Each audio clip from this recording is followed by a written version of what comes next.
오늘의 말씀은 시편 34편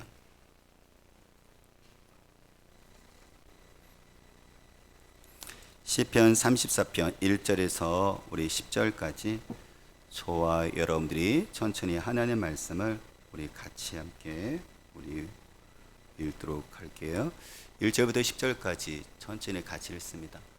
내가 여호와를 항상 송축하며 내 입술로 항상 주를 찬양하리이다. 내 영혼이 여호와를 자랑하리니 곤고한 자들이 이를 듣고 기뻐하리로다. 나와 함께 여호와를 광대하시다 하며 함께 그 이름을 높이세. 내가 여호와께 간구하매 내게 응답하시고 내 모든 두려움에서 나를 건지셨도다. 그들이 주를 앙망하고 광채를 내었으니 그들의 얼굴은 부끄럽지 아니하리로다. 이 공고한 자가 부르짖음에 여호와께서 들으시고 그의 모든 환난에서 구원하셨도다. 여호와의 천사가 주를 경외하는 자를 둘러 진치고 그들을 건지시는도다. 너희는 여호와의 선하심을 맛보아할지어다. 그에게 피하는 자는 복이 있도다. 너희 성도들아 여호와를 경외하라. 그를 경외하는 자에게는 부족함이 없도다. 젊은 사자는 궁핍하여 줄일지라도 여호와를 찾는 자는 모든 좋은 곳에 부족함이 없으리로다. 아멘. 제가 3번 정도 제가 간체 장치를 잠깐 3번 정도 간증을 통해서 하나님이 어떤 분이신지를 제가 잠깐 이렇게 소개하도록 할게요. 네.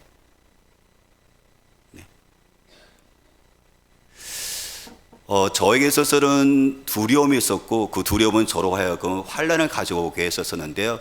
그것은 제가 젊었을 때였었죠. 여러분들이 자녀 때였을 때, 저는 대학을 이제 재수를 했었고 삼수를 했었을 때, 저는 저희 인생 속에서 그때는 사실 제가 하나님을 믿었던 시절은 아니었어요. 물론 누나가 중학교 때에서부터 저희 가족을 위해서 형제를 기도했었지만 저는 그때 교회를 나가는 사람은 아니었어요.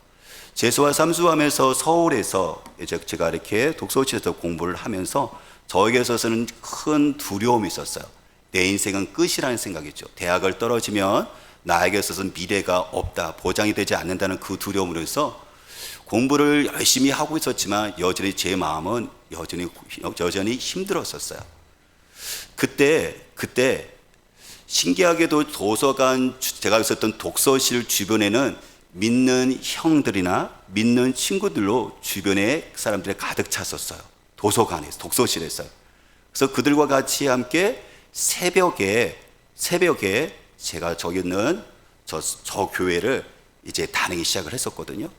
그러니까 저에게 있어서는 제가 갖고 있는 이 두려움을 피할 수 있는 곳은 저에게 있어서는 저기 아까 여기 나와 있는 저 교회가, 성남교회가 새벽에 하나님께 피할 수 있는, 그래서 저에게 있어서 평안을 줄 수 있는 공간이었었어요.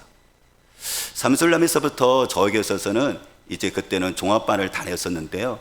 그랬을 때 새벽 주일날 첫 시간, 첫 예배 소망교회를 이제 다녔었거든요. 그렇기 때문에 저희가 한 주간의 삶에 있어서 여전히 불안하잖아요, 그렇죠? 이제 재수에도 실패했었으니까 사무실에서 또 떨어지면 어떻게 될 건지 마음속에 있어서 힘든 부분이 있었는데, 그때 환난 속에서 저에게 피난처는 바로 소망교회에서 주일날 8시 일부 예배 드리는 것이 저에게서 한 주간의 평안함을 줬었고, 그리고 제 마음 가운데 쉼을 주었었어요. 그런 가운데 속에서 저는 책을 읽었었거든요. 이거 공부를 하면서 저 두 권의 책은 저로 하여금 신학교를 갈 수 있도록 동기부여를 했었는데, 하나는 윌리엄 푸트, 구세군의 창시자죠, 그렇죠? 우리가 구세군의 창시 윌리엄 푸트 책과 바로 고아의 아버지를 말하고는 조지 밀러의 그 책은, 하나님을 믿는 사람들의 삶이 이런 거구나. 바로 하나님 믿게 됨을 말미암아 그의 삶이 이렇게 나로 말미암아, 그리스도로 말미암아 사회를 변화시킬 수 있고 사람들에게 꿈을 줄 수 있고 그 두려움을 이기게 할 수 있는구나라는 생각, 그런 속에서 저는 저 두 권의 책을 통해서 신학교로 가기로 일단은 결심을 했었어요. 하지만 저에게서는 여전히 신학교 갔었지만 두려움이 있었습니다. 그리고 환난이 있었습니다. 왜냐하면 부모님이 원하지 않았거든요. 부모님은 저를 재수와 삼수시켰을 때 종갓집의 종손이니까 네가 이렇게 대학을 가서 더 좋은 대학 가서 그리고 네가 좋은 직장 가갖고 그렇게 부모님들은 생각을 했었는데 제가 갑자기 재수 삼수에서 부모님에게 그 많은 돈을 대주셨는데 제가 신학교를 간다니까 당연히 부모님이 이해가 안 되죠. 저는 집에서 쫓겨났습니다. 그래서 쫓겨나서 신학교를 가게 되어졌는데 이제 등록금이 해결이 안 되잖아요. 그렇죠? 근데 그랬었을 때 저에게 있어서는 등록금이 해결되어지고 그리고 어머니가 그때 교회를 다니기 시작했던 결정적인 계기가 있었는데 저에게 있어서 저기 있는 안양에 있는 성결대학교, 제가 나온 신학교인데요. 제가 동그라미 쳤던 거기는 수리산이에요. 그리고 이렇게 올라가는 길이 있는데 저는 저기 가서 이제 기도하기 시작을 했어요. 왜냐면 너무 두려우니까 저에겐 피할 곳이 필요했었거든요. 그래서 저는 바로 전에 산에 가갖고 새벽에 산에 가갖고 이제 하나님께 도움을 청했죠. 하나님, 아버지 어머니도 쫓겨났는데 아버지 어머니의 도움을 받고 싶습니다. 특히 어머니가 저에게 약속을 했거든요. 저에게 있어서 제가 그때 군목을 합격을 하면 어머니가 교회를 다니겠다라고 약속을 했었어요. 왜냐하면 88년도에 올림픽에 있었을 때면 군대 가면은 엄청 고생하고 사고도 많이 날 수가 있다라는 그 얘기를 듣고 어머니가 저를 군대를 안 보내기 위해서 군목을 가면 나중에 군대 목사로 갈 수 있다는 생각이 들어서 어머니하고 저하고 약속을 했어요. 그래서 하나님이 어머니의 그 바람과 또 하나님의 또한 은혜를 주셔갖고요 군목 시험을 제가 이렇게 합격을 했어요. 그래서 하나님께서는 저에게 있었던 그때 저희 어머니 또 저희 가족의 어떤 두려움과 환난을 이렇게 하나님께서 응답하셨고 그리고 구원하셨던 것을 볼 수가 있었어요. 제가 목사가 된 다음에 군목을 7년을 마치고 난 다음에 제가 미국으로 유학을 갔었는데요. 그때 여전히 저에게서도 큰 두려움과 환난이 있었습니다. 7년 만에 이렇게 아들을 성민이를 낳았어요. 그러니까 7년 만에 아들을 낳았으니까 얼마나 큰 기쁨이 되겠습니까? 그리고 이 아들을 낳으면 서원에서 목회자로 드리겠다고 서원했었는데요. 하나님께서 성민이를 주셨어요. 저게 이제 저의 집사람과 성민이에요. 성민을 모습 보면 참 잘생겼다라는 생각이 들어요. 역시 엄마보다는 아빠를 닮았구나.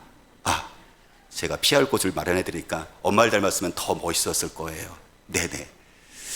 근데 이렇게 성민이를 낳고 난 다음에 이 기쁨도 얼마 가지 못했어요. 왜냐하면 성민이가 아프기 시작했었고 발달이 늦어지기 시작하니까는 이제 병원을 이제 찾아다니기 시작했거든요. 병원을 정말 많이 갔어요. 심지어 미국에서는 병원이 너무 비싸거든요. 이게 보험이 혜택이 안 되니까 한국에 차라리 오는 게 나아요. 비행기 값이 200만 원 든다 할지라도 한국에서 종합병원 가갖고 전체 검사하는 게 차라리 낫죠.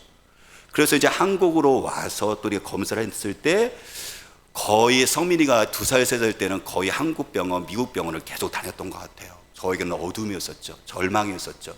그리고 두려웠죠. 제가 아픈 건 괜찮은데 아들이 아프다는 사실 속에 제가 할 수 있는 것은 아무것도 없었어요. 근데 그때 저에게 있어서 이 피난처가 있었어요. 숨쉴 곳이 생겼어요. 그것은 제가 여러분들께서 오른쪽에 있는 것은 제가 다녔던 미국의 신학교, 대학교인데 동그라미 친 곳은 뭐냐면 거기가 바로 신학생들로 하여금 기도할 수 있는 처소예요. 겟세마네 기도처인데 저는 사실 저기에 기도하러 가기보다는 이게 도피하러 갔던 거죠. 너무 힘드니까 그냥 멍하게 해서 저기에 그날도 여전히 앉아 있었는데 액자가 눈에 띄었어요. 액자가요. 근데 그 액자는 제가 늘 거기 가서 제가 멍하니 있었으니까. 근데 그날따라 한 2년 정도 제가 그런 갈등을 하고 있다가 그것이 딱 들어왔었는데 그것이 뭐였었냐면은 저기 나오는 것처럼 예레미야 33장, 예레미야 29장 11절 말씀요. 내가 지금 아이는 바로 하나님만 있는데 하나님이 내가 너를 향한 계획을 가지고 있는데 재앙이 아니고 너에게 미래와 희망을 줄 수 있는 계획을 가지고 있대요. 저는 이것이 한 줄기 빛으로 저에게 들어왔어요. 왜냐하면 저는 제 아들에 대한 플랜을 가질 수가 없었거든요. 아버지로서 아들이 태어나면 사실 성민이가 장애라는 것을 발견 전까지는 제가 플랜을 가졌어요. 성민이가 태어나면 내가 1살 때, 2살 때, 3살 때 그리고 있을 때 어떤 책을 읽히고 어떤 학원을 가고 어떤 학교를 가고서 플랜을 제가 쫙 짜놨는데 이 플랜을 성민이가 발달장애를 갖게 되자 저희 아버지의 플랜은 아무것도 쓸모가 없었어요. 근데 아들을 위해서 막상 해보니까요 이게 제가 할 수 있는 게 아무것도 없는 거예요. 그래서 무기력하게 2년 동안 이러면 그 어둠 속에 있어 저 속에 갇혀 있었는데 하나님께서 이 말씀이 저에게 빛으로 들어왔어요. 정말 그 어떤 빛이었었냐면, 너는 아버지로서 아들에서 플랜을 가질 수 없지만, 계획을 줄 수 없지만은 나는 네 아들의 발달자인 것은 재앙이 아니다. 내가 너희 아들에서 퓨처, 미래를 가지고 있고, 그리고 너희 아들에서 호프, 희망을 갖고 있는 계획을 가지고 있다. 이것이 저로 하여금 살게 만들었어. 그래서 저에게 있어서는 저희 그 두려움과 이 환난이 하나님께서는 저에게 응답하시고 구원하시고 건져 주셨어요. 근데 오늘 이야기가 바로 그 얘기를 하는 거예요. 오늘 시편 34편 말씀은 오늘 성경 믿음의 선배 다윗이 이렇게 이야기를 합니다. 1절 말씀에 보니까 내가 여호와를 항상 송축하며 내 입술로 항상 주를 찬양하리다 라고 얘기했는데요. 그 얘기는 뭐냐면 다윗이 하나님을 송축하고 하나님을 찬양하겠대요. 근데 우리가 찬양이라는 것은 뭐냐면 2절에 보니까는요, 구체적으로 나와 있는데 내 영혼이 여호와를 자랑하리니. 찬양이라는 것은 뭐냐면 하나님을 자랑하는 거예요. 하나님께서 나에게 어떤 분이셨고 하나님께서 나에게 어떤 일을 행하셨는지에 대해서 우리가 그것이 영광 돌리는 것이 바로 찬양인 것이고, 그것이 뭐냐면 간증인 것이죠. 그래서 다윗은 그래서 오늘 시편 34편을 통해서 사실 하나님을 높이고 있지만 이 스토리는 간증의 스토리를 찬양으로 지금 돌리고 있는 거거든요. 이렇게 말씀하세요. 4절. 지금 다윗은 하나님을 자랑하는데 무엇 때문에 자랑하느냐면 4절 보니까 내가 여호와께 간구하며 내게 응답하시고 내 모든 두려움에서 나를 건지셨도다. 그렇죠? 다윗이 지금 하나님을 찬양하는데, 하나님을 자랑하는데 왜 자랑하냐면 그 하나님이 다윗이 간구했었을 때 응답해 주셨고 다윗의 그 두려움이 있었을 때 건져 주셨거든요. 그러니까 다윗이 하나님을 찬양하고 높이는 거예요. 이것이 보니까는 9절 보니까 이렇게 나와 있어요. 6절 말씀에 보니까는 이 곤고한 자가 부르짖음에 여호와께서 들으시고 그의 모든 환난에서 구원하셨도다. 다윗은 곤고했습니다. 다윗은 여러분들 곤고했습니다. 다윗은 고통스럽고 자기의 현실이 너무 어려웠습니다. 희망을 갖고 싶었었는데 희망이 없었습니다. 빛을 여러분들 보고 싶었었는데 그 어둠 속에서 빛이 없었어요. 그래서 인생의 바닥에 떨어졌죠. 왜냐하면 이 곤고가 어떤 걸 얘기하냐면 위에 34편 위에 보니까는 이 시편 34편의 배경이 나오는데요. 다윗이 아비멜렉 앞에서 미친 채 하다가 쫓겨나서 지은 시예요. 그러니까 다윗이 사울 왕에 의해서, 사울 왕이 시기 질투구죠. 나가서 블레셋 골리앗 그들 장군을 이스라엘 사울 왕과 이스라엘 군대들은 여러분들 무서워서 다 숨었는데 다윗이 하나님의 이름으로 나가서 용감하게 골리앗 장군을 쓰러뜨렸잖아요. 그래서 승리했었잖아요. 그래서 다윗으로 말미암아 어떻게 하면 이스라엘 백성들이 블레셋 전쟁에 승리를 했었는데, 그것을 여기 사울 왕이 백성들의 그 인기가, 백성들의 그 관심이 사울 왕에게 간 것이 아니라 전쟁에 승리했던 다윗에게 가기 시작을 하자 사울은 자기의 사임에도 불구하고 다윗을 죽이기로 결정을 하거든요. 그래야지만 자기의 왕의 자리가 견고하게 쓸 수 있으니까. 그래서 사울은 충성을 했었지만 계속 쫓겨멸 당해요. 굴속에 도망다녀요. 광야에 도망다니면서 쫓기기 시작을 하죠. 그런데 그때 사울 왕이 계속해서 추적을 해오니까 그가 간 곳이 어디냐면 그 이스라엘의 적대 나에는 옆에 있는 블레셋 나라로 그가 도망가요. 살려고, 사울 왕에 쫓겨서. 그런데 거기 있는 신하들이 이야기하면 저 사람은 전에 우리 군대 골리앗 장군과 싸웠을 때 우리 골리앗 장군을 죽였던 사람인데요 라고 신하들이 알아본 거예요. 그러니까 당장 어떻게 됐죠? 그러면은 이게 당장 이제 잡혀게 돼서 다윗이 죽게 되는 상황이잖아요. 그랬더니 다윗이 자기의 목숨을 살기 위해서 미친 척해요. 이쪽에서 문을 붙잡고 문을 긁기 시작을 하고요. 그 다음에 수염에서 침을 지리지리 흘려요. 그랬더니 왕이 얘기했죠. 이 미친 사람을 와갖고 무슨 말 하는 거야? 당장 쫓아내! 하고 블레셋 내란 땅에서 죽지 않고 다윗이 여러분들 어떻게 하죠? 건짐을 받거든요. 그걸 지금 이야기하는 거예요. 이 곤고한 자가 인생의 여러분들 그 바닥까지 내려갔었을 때 하나님께 부르짖었어요. 하나님 도와달라고, 살려달라고, 건져달라고요. 그랬더니 하나님께서 들으시고 이 모든 환란에서 이 블레셋 왕에 의해서 사로잡혀 죽을 수 있는 그 죽음의 상황 속에서 다윗을 구원해 내셨어요. 그래서 다윗이 지금 이야기하는 거죠. 여호와의 천사가 주를 경외하는 자를 둘러진치고 그들을 건지시는도다. 하나님께서 놀라운 방법으로 바로 다윗을 그 블레셋 왕 속에서 건져내시고 구원해 내셨습니다. 그래서 지금 다윗이 이렇게 바로 이 스토리를 가지고 사실 하나님이 어떤 분이시고 하나님께서 나에게 무엇을 행하셨는지에 대해서 시를 지어서 이것을 찬양, 하나님을 자랑하고 있는 거예요.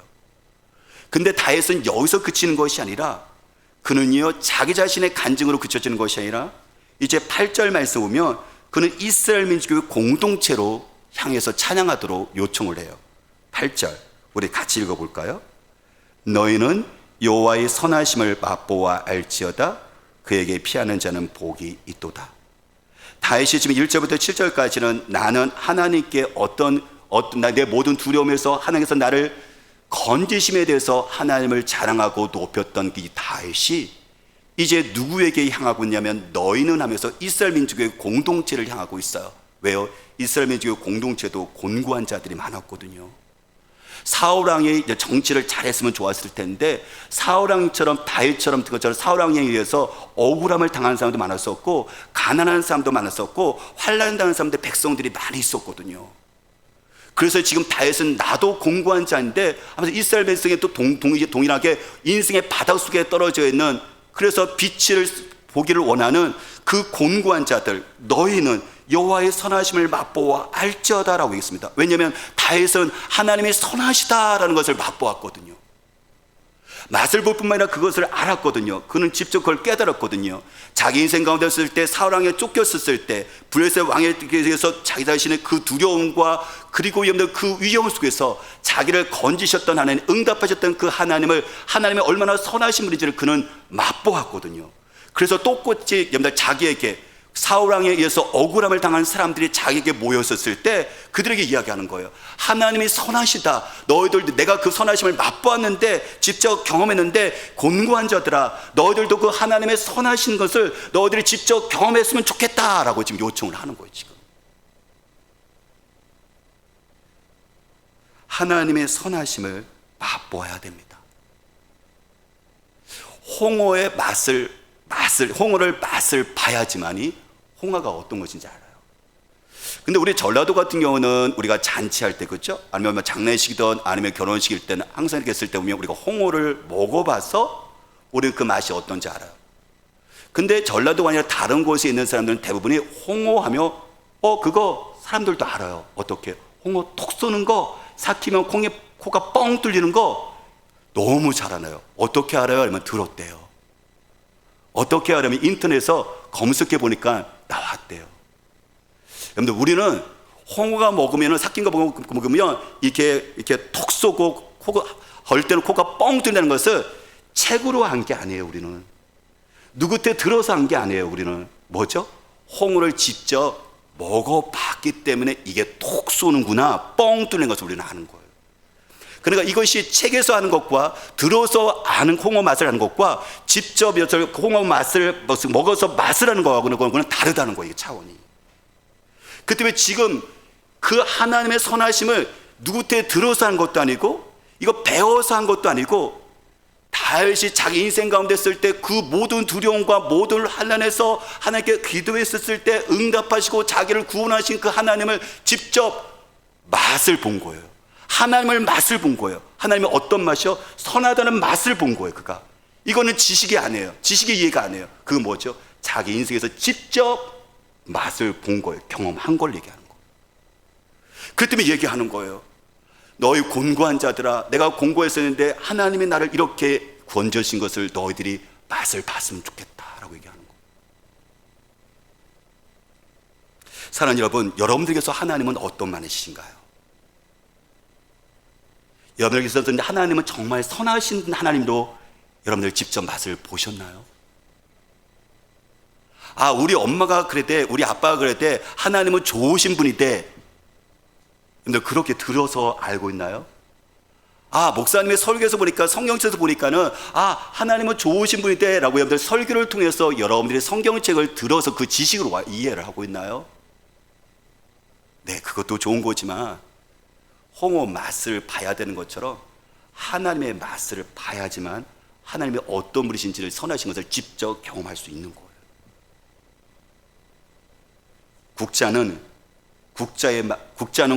국자는 국맛을 모른다는 말이 있어요. 근데 국자 있잖아요. 국을 계속 푸는데 국자가 국의 맛을 몰라요.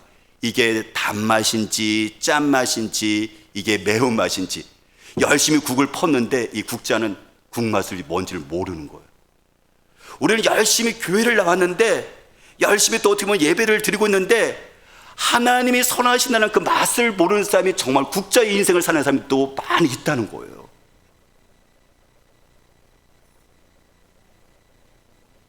저와 여러분들이 하나님이 선하시는구나, 하나님은 좋으신 분이시구나, 하나님은 사랑이 풍성하신 것을 맛을 보고 아는, 깨닫는, 경험할 수 있는 우리가 되시기를 주님으로 축복합니다. 그러면 어떻게 하나님이 선하시다는 것을 우리가 경험할 수 있을까요? 그 뒤에 보면 나와 있어요. 너희는 여호와의 선하심을 맛보아할지어다. 어떻게 해요? 그런 다음에요, 그에게 피하는 자는 복이 있도다. 하나님께 피하는 사람은 복이 있어요. 하나님이 선하시구나 라는 것들을 어떻게 하죠? 이거를 직접 경험하는 복을 갖게 되어야 된다는 거예요. 왜요? 다윗은 사울에게 쫓겼거든요. 근데 하나님께 피해서 하나님이 선하시네. 블레셋 왕에게 쫓겼습니다. 그래서 하나님께 피했어요. 그는 하나님의 두려움 속에서, 그리고 이 또한 이 두려움과 모든 환난 속에서 하나님께 피했습니다. 하나님께 간구했습니다. 하나님께 도움을 청했습니다. 그때는 하나님께서 응답하시고 그 두려움에서, 그 환난에서 그를 건지시는 것을, 구원하시는 것을 그가 직접 경험한 거예요. 그랬더니 얘기하는 거죠. 공고한 내가 피해봤더니 정말 하나님이 살아계시고 나를 건지셨다. 공고한 이스라엘 백성들이여, 너희들도 나처럼 해봐라.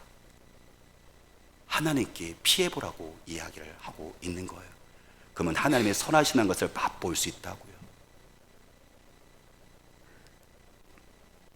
이거 10절 보니까 이렇게 표현되어 있어요. 우리 10절 말씀 볼까요? 10절 보니까, 젊은 사자는 궁핍하여 줄일지라도 여호와를 찾는 자는 모든 좋은 곳에 부족함이 없으리로다. 하나님께 피하는 사람은 어떤 사람이냐면 하나님을 찾는 자예요.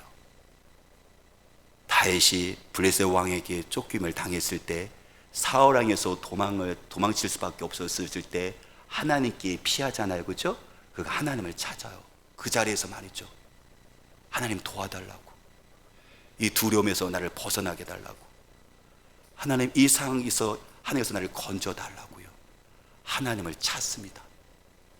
그랬더니 모든 좋은 곳에 부족함이 없도록 하나님께서 그를 채우신 것을 그는 경험을 하죠. 앞에 보니까는 서로 비교해 놨네요. 10절 앞에 보니까요, 젊은 사자는 궁핍하여 줄일지라도. 여러분들, 젊은 사자는 얼마나 힘이 있겠어요. 그래서 먹이를 그저 잡아먹죠. 짐승을 해서 자기 먹이를 채워서 그는 그것도 자기 배를 채우죠. 하지만 젊은 사자일지라도, 힘 있는 사자일지라도 그는 먹이를 놓칠 때가 있고요, 여전히 굶을 때가 있어요. 이 세상에서 젊은 사자처럼 자기가 아무리 능력이 있다 할지라도, 자기의 힘이 있다 할지라도, 세상에 있던 자중의 지식이 있다 할지라도, 그가 자기의 능력으로 사는 사람들은 여러분들 궁핍함에서 줄일 때가 있습니다. 그런데 어떤 사람요? 여호와를 찾는 사람, 하나님께 피하는 사람은 모든 좋은 곳에 부족함이 없다. 절대 줄이지를 않는데요. 왜요? 하나님이 바로 사자보다 더 강하신 그 하나님, 좋으신 하나님이 다윗의 바로 보호자가 되어주고 계시니까요.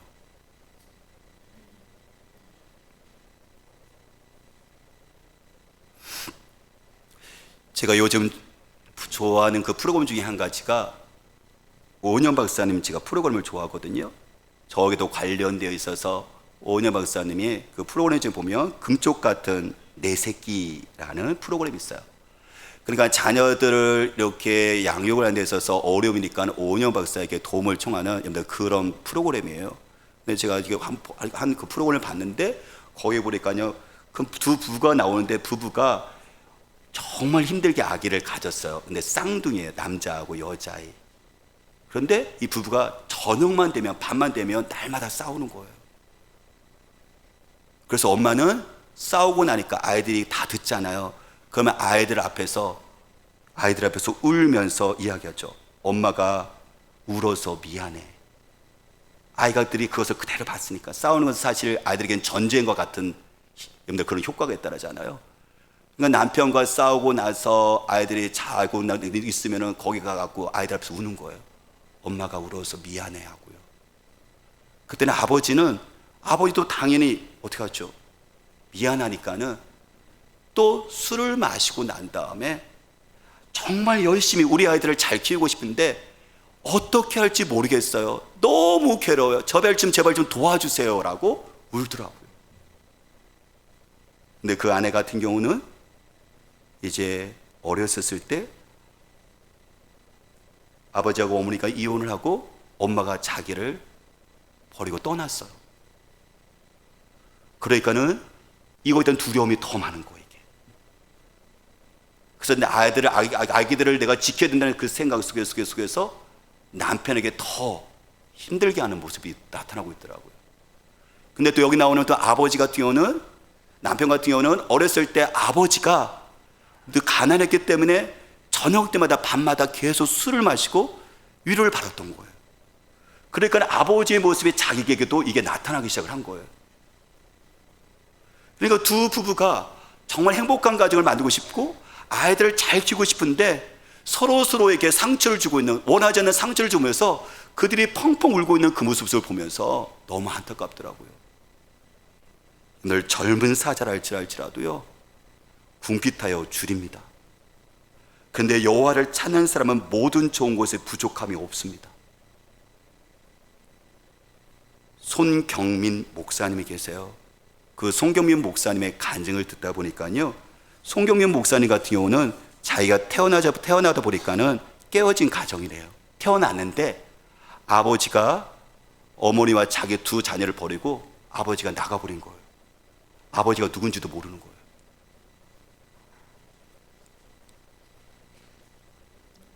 엄마가 공동으로 사업했었던 그 공장은 부도가 나갔고 빚쟁이가 계속 그들을 쫓아옵니다.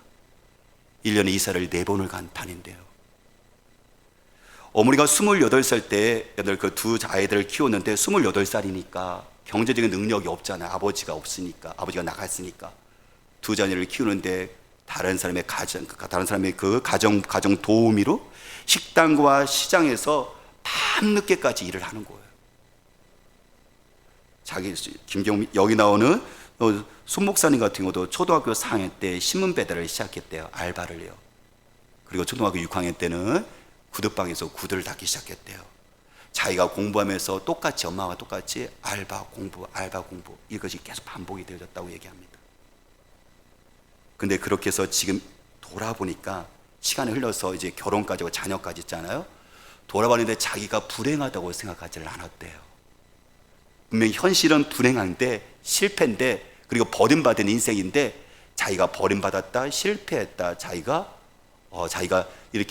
그런 생각을 해보질 않았대요. 그 이유는 뭐냐면 어머니래요. 어머니가 그 삶 속에서 우리가 버림받았어, 우리는 실패했어라고 어머니가 그것을 입으로 표현을 하지 않았다고 합니다. 어머니는 새벽에 되어지면은 자고 있는 아들을 깨운대요. 근데 그때 우리 아이들도 깨우려면요, 저도 서민이 같은 경우 기도회 때 보면 깨우려면 되게 힘들거든요. 좀 더 자기 하고 싶다는데 엄마는 새벽에 아이를 깨운대요. 왜냐하면 손을 잡고 경민아 우리 교회 가자라고 새벽 기도를 우는 거야, 아이를 데리고. 그리고 맨 앞자리에 앉아갖고 엄마의 기도는 우는 거래요. 울면은 같이 엄마 따라서 자기도 울었대요, 새벽에요. 그리고 돌아오면 밤에도 엄마가 시장에서 늦게 돌아오니까 자기는 자고 있잖아요. 그러면 뜨거운 눈물이 자기 얼굴에 뚝뚝 떨어진대요. 그럼 엄마가 자기 앞에서 엄마가 무릎 꿇고 자기를 위해서 눈물 흘리면서 기도하는 거예요. 토요일만 되면 경제적인 능력이 없지만 주변에 있는 아이들을, 친구들을 집으로 불러서 아이스크림을 사주면서 우리 교회 가자, 너희들이 예수 믿어야 된다라고 전도했던 그 엄마. 일요일 돼서 주일 되어지면은 엄마는 일찍 여러분들 자녀의 손을 붙잡고 교회에 와서 강단, 목사님 강단을 청소를 하고 물을 올리고 그런 다음에 성가대를 봉사를 했대요. 그래서 그 엄마로 인해서 자기가 불행하다는 사실을, 여러분들 자기는 행복하다는 것을 그는 알았다고 합니다. 그 엄마는 하나님께 피한 사람이에요. 그 엄마는 하나님을 찾았던 사람이에요. 그랬더니 그 엄마는 하나님을 경외했던 사람이에요. 그 엄마는 그로 말미암아 모든 좋은 곳에 부족함이 없는 행복이라는, 여러분들 이 열매를 가졌던 사람이었어요. 그거를 아이에게, 자녀에게 경험하게 했죠. 하나님이 얼마나 하나님의 선하심 맛보아 알자는 것을 엄마가 경험을 하고 그것을 아들과 딸에게 경험하게 했죠. 그래서 그가 지금 어른이 돼서 고백을 하고 있는 거예요. 오늘 성경에 보니까 이렇게 얘기를 하거든요. 여러분 11절 말씀을 잠깐 볼까요? 우리 11절 읽어볼게요. 너희 자녀들아 와서 내 말을 들으라. 내가 여호와를 경외하는 법을 너에게 가르치리로다. 다윗이 이야기를 해요. 너희 자녀들아. 물론 다윗의 아들, 딸 얘기하는 것은 아니지만 인생의 후배들에게 얘기를 하는 거예요. 믿음의 선배로서 지금 인생의 후배들에게 지금 뭐라고 얘기하느냐면은 뭐라고 했죠? 하나님을 경외하는 법을 나에게서 배우래요. 왜? 다윗은 하나님을 경외하는 법을 그는 경험했거든요. 그래서 실제로 그래서 하나님의 주신 복을 누렸던 삶이거든요. 그 때문에 인생의 그 후배들, 곤고한 인생, 쫓기는 인생, 인생의 바닥으로 갈 수 있는 인생들에게 지금 뭐라고 이야기하느냐면 하나님을 경외하는 법을 배우라라고 얘기합니다. 오늘 마찬가지예요. 우리 부모들이 다음 세대 우리 자녀들에게 정말 그들이 행복하기를 원한다면 하나님을 경외하는 법을 가르치셔 주셔야 돼요. 우리 자녀들에게 가르칠 것들이 정말 많지만 우리 아이들이 정말로 인생 가운데 속에서 가장 가르쳐야 될 가장 중요한 것이 무엇이냐면 하나님을 경외하는 법을 가르치셔야 됩니다. 왜냐하면 그것이 12절 보니까 어떤 복으로 들어와요? 12절 읽어볼까요? 생명을 사모하고 연수를 사랑하여 복받기를 원하는 사람이 누구냐랍니다. 하나님을 경외하는 법을 배운 자녀들은 하나님께 복을 받는데요, 그게 뭐냐면 생명을 사모하고 연수를 사랑하는 복을 받아요. 아주 쉽게 이것을 풀이해 보면 어떤 거냐면 인생을 즐겁게 바라는 사람들이 누구냐, 날마다 좋은 날이 오기를 기다리는 사람들이 누구냐, 바로 이 사람이 여호와를 경외하는 사람의 복을 받는 거예요. 저와 여러분들이 인생이 행복하기를 원하잖아요. 인생이 즐겁기를 원하잖아요. 그리고 앞으로도 내가 오늘 고생하는 것을 속에서 좋은 날이 올 것이라고 기대할 것 없어서 우리가 오늘 살아가잖아요. 우리 모두 다가요 이렇게 인생의 즐거움이 있기를 원하고 인생에서 좋은 날이 오기를 기다리는 사람들이에요. 그러면 우리가 여호와를 경외하는 것을 자녀들에게 가르쳐 주셔야 돼요. 13, 14절에 여호와를 경외하는 것이 어떤 것인지 구체적으로 13, 14절에 나와요. 우리 읽겠습니다. 내 혀를 악에서 금하며 내 입술을 거짓말에서 금할지어다. 악을 버리고 선을 행하며 화평을 찾아 따를지어다 라고 얘기합니다. 다윗은 사울 왕이 쫓김을 당했었지만 악을 악으로 갚지 않습니다. 저 사람이 나를 악하게 할 때 할지라도 같이 모험하지 않고 악으로 말로 여러분들 사울 왕을 모험하거나 백성들을 이간하거나 그리고 공격하지 않습니다. 행동으로 어떻게 하죠? 그 악을 악으로 갚지 않고 오히려 선으로 선대를 합니다. 그래서 오히려 그 경쟁할 수 있고 싸울 수 있는데 평화를 붙잡습니다. 하나님을 경외한다는 것은 무엇이냐면 하나님께 피하는 사람이 누구냐면 하나님을 찾는 사람이 누구냐면 그 사람은 어떻게 하죠? 이웃에게 심지어 나에게 원수된 사람이랄지 할지라도 내가 말로 행동으로 같이 함께 화살과 창을 던지는 사람이 아니라 오히려 그 사람에게 선을 대하고 그 사람에게 화평을 구하는 사람인 거예요. 만일에 다윗이요 사울 왕처럼 똑같이 악한 말로 악한 행동으로 반응하잖아요. 복수할 것 같죠. 그런데 그렇지 않아요. 같이 미움이라는 그 어둠 속으로 같이 빨려 들어가요.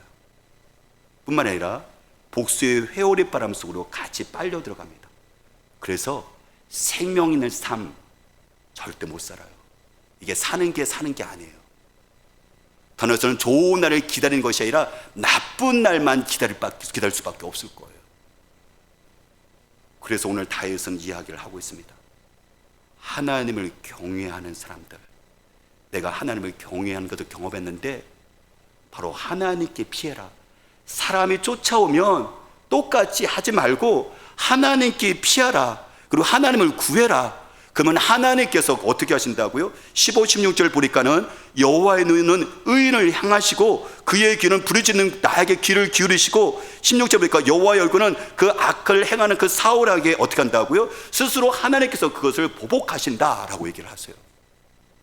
내가 그 보복 속에 들어가면 나도 같이 미움받는 자로서 이게 생명을 사랑하는 것이 아니라 생명을 미워하는 자가 되어지고, 좋은 날을 기다리는 것이 아니라 나쁜 날로 날마다 이 갈등 속에서, 이 불안 속에서, 어둠 속에서 나도 같이 빠져들어가 버리게 되어지거든요.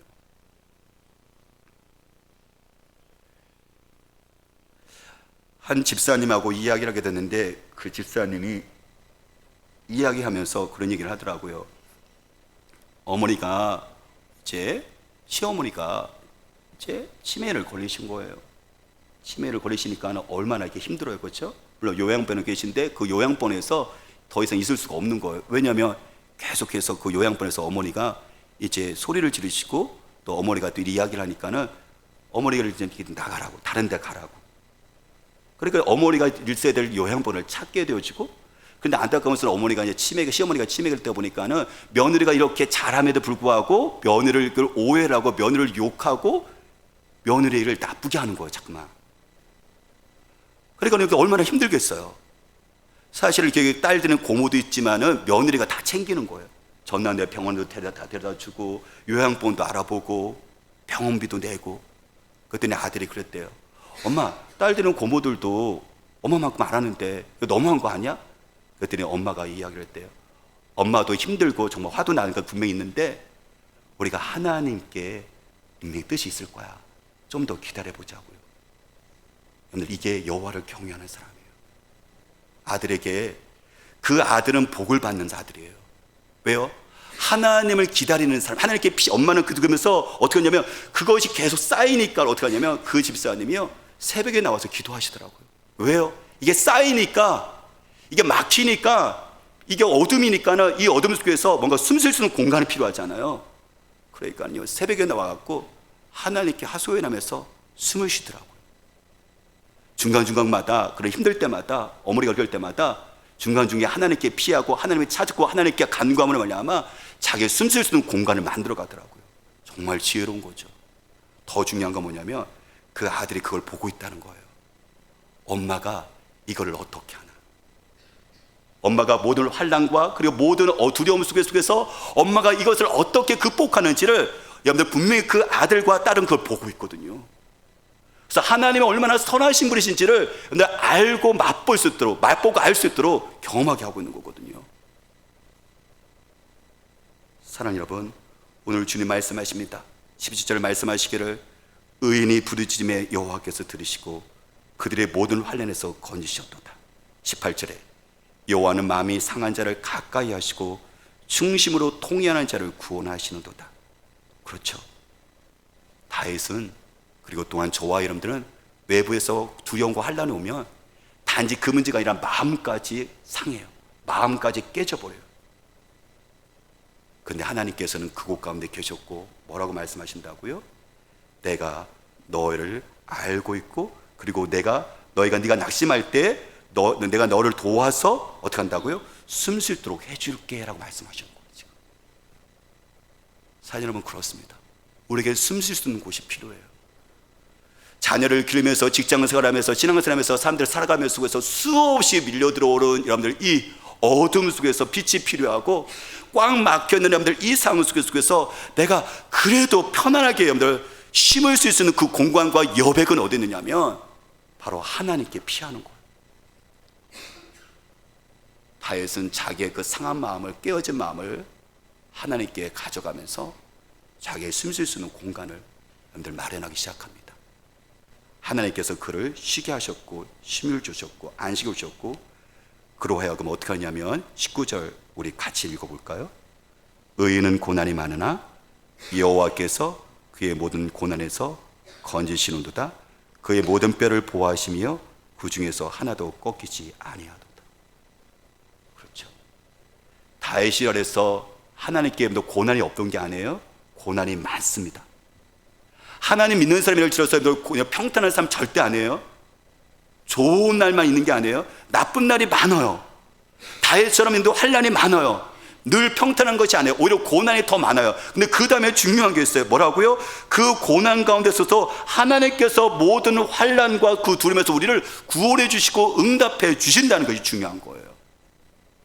저는 저와 인생 가운데 속에서 오늘 믿음의 선배였던 다윗이 통해 하나님 무엇을 말씀하실까요? 어떻게 보면 경제적으로도 어렵고 자녀들도 또한 삶 가운데도 위기가 힘든 가운데 있고 앞이 보이지 않는 어둠 속에 있는 현재 이 오엑스 속에서 저와 여러분들은 주님께서 말씀하십니다. 나에게로 피하라고요. 나를 찾으라고요. 그리고 내가 너를 응답하겠고 그 두려움에서 그 환난에서 건지시다고 말씀하십니다. 저와 여러분들은 하나님을 맛보셨나요? 하나님은 어떤 맛입니까? 하나님은 선하십니다. 이 선한 하나님을 경험해서 자녀들에게도 그 선하신 하나님을 우리가 경외하는 법을 가르쳐 줄 수 있는 것 되시기를 주의 이름으로 축복합니다. 우리 같이 함께 찬양드리겠습니다.